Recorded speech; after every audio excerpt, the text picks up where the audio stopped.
सुप्रभात छात्रों। आज मैं इस वीडियो में क्लास 10th का हिंदी क्षितिज का अध्याय 2 राम लक्ष्मण परशुराम संवाद के बारे में पढ़ाने जा रहा हूँ।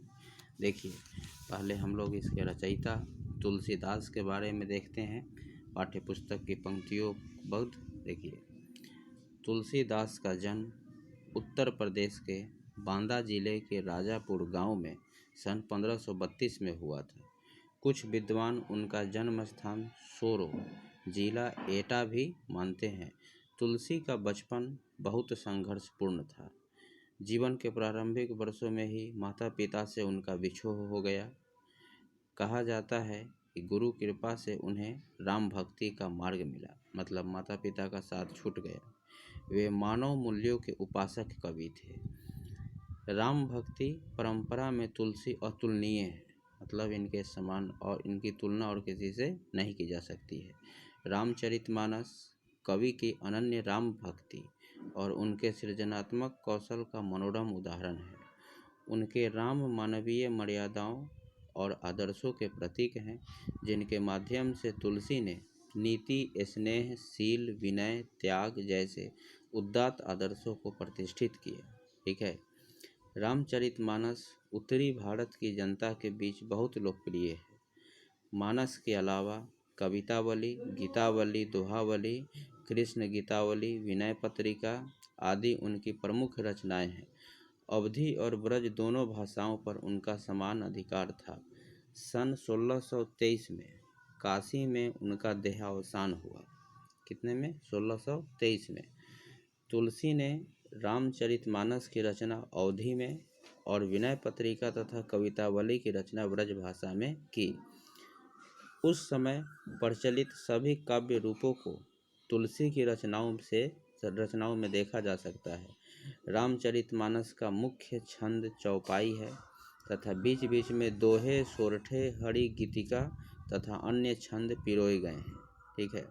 विनय पत्रिका की रचना गेय पदों में हुई है, मतलब गाने वाले पदों में हुई है।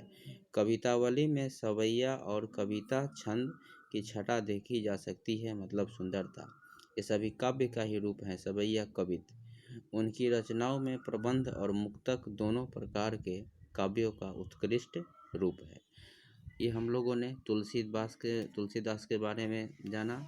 अब हम लोग देखते हैं इस पाठ का कुछ सारांश। चैप्टर है राम लक्ष्मण परशुराम संवाद। देखिए, राम लक्ष्मण परशुराम संवाद, मतलब यह चैप्टर इन्हीं तीनों के वार्तालाप पर आधारित है। देखिए, यह अंश रामचरितमानस के बालकांड से लिया गया है। सीता स्वयंवर में राम द्वारा शिव धनुष भंग के बाद, मतलब शिव का जो धनुष था उसको टूटने के बाद, मुनि परशुराम को जब यह समाचार मिला तो वे क्रोधित होकर वहां आते हैं।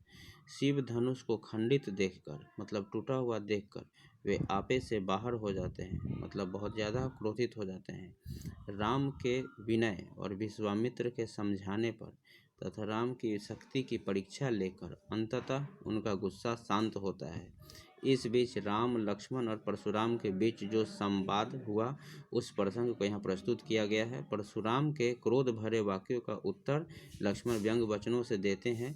इस प्रसंग की विशेषता है कि लक्ष्मण की वीर रस से पगी व्यंग्योक्तियाँ और व्यंजना शैली की सरस अभिव्यक्ति। अब हम लोग देखिए इस अध्याय का पहला अवतरण, इसमें 6 अवतरण है कुल। हम लोग पहला अवतरण का अर्थ देखेंगे। पहले मैं पाठ्यपुस्तक की कुछ पंक्तियों को दिखा देता हूँ, इसके बाद मैं इसका अर्थ आप लोग को लिखाऊंगा, आप लोग लिख लीजिएगा। देखिए ध्यान से।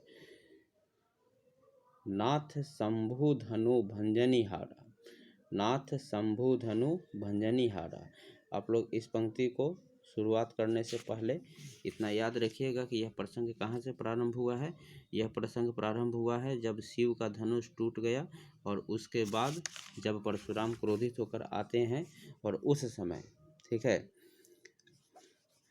नाथ शंभु धनु भंजनी हारा, श्री राम पहले बोलते हैं, याद रखिएगा कि हे नाथ, शंभु का धनुष, शिव का धनुष जो यह टूटा है, कोई ही केहू एक दास तुम्हारा, वह आप ही के जैसा कोई एक दास होगा, आयुषु काह कहिया किन मोहि, सुनी ऋषाई बोले मुनि कोहि।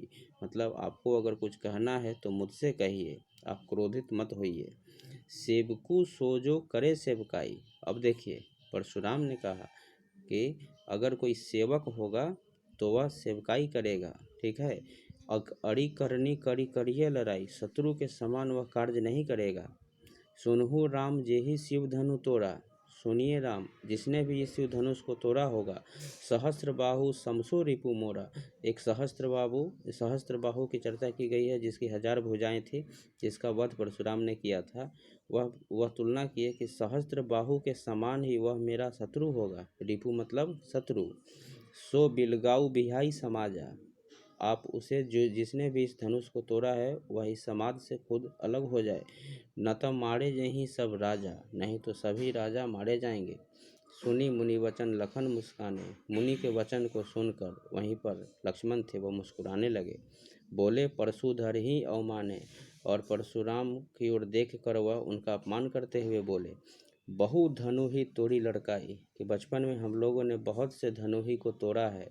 कबहू न असी ऋषि किन्हीं गोसाई। मगर कभी आपको ऐसा क्रोध नहीं आया। यही धनु पर ममता के ही हेतु, इसी धनुष पर आपकी इतनी ममता क्यों है।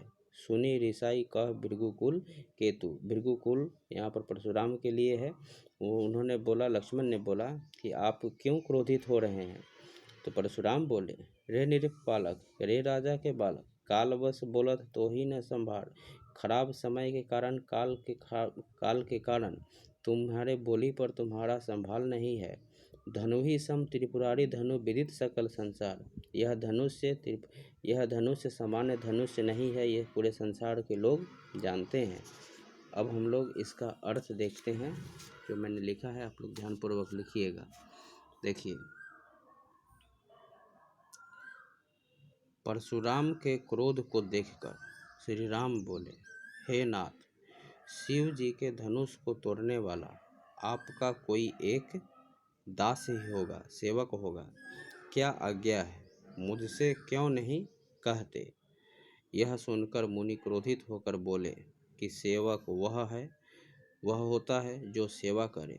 शत्रु का काम करके तो लड़ाई ही करनी चाहिए। हे राम सुनो, जिसने शिवजी के धनुष को तोड़ा है वह सहस्त्र बाहु के समान मेरा शत्रु है। वह इस समाज को छोड़कर अलग हो जाए, नहीं तो सभी राजा मारे जाएंगे। परशुराम के वचन सुनकर लक्ष्मण जी मुस्कुराए और उनका अपमान करते हुए बोले, बचपन में हमने बहुत सी धनुहियाँ तोड़ डाली, किंतु आपने ऐसा क्रोध कभी नहीं किया। इसी धनुष पर इतनी ममता किस कारण से है। यह सुनकर भृगुवंश की ध्वजा स्वरूप परशुराम जी क्रोधित होकर कहने लगे, अरे राजा के पुत्र, काल के वश में होकर भी तुझे बोलने में कुछ होश नहीं है। सारे संसार में विख्यात शिवजी का यह धनुष क्या धनु ही के समान है। ठीक है, अब हम लोग अभी नेक्स्ट वीडियो में इसका आगे का अवतरण का अर्थ देखेंगे। धन्यवाद।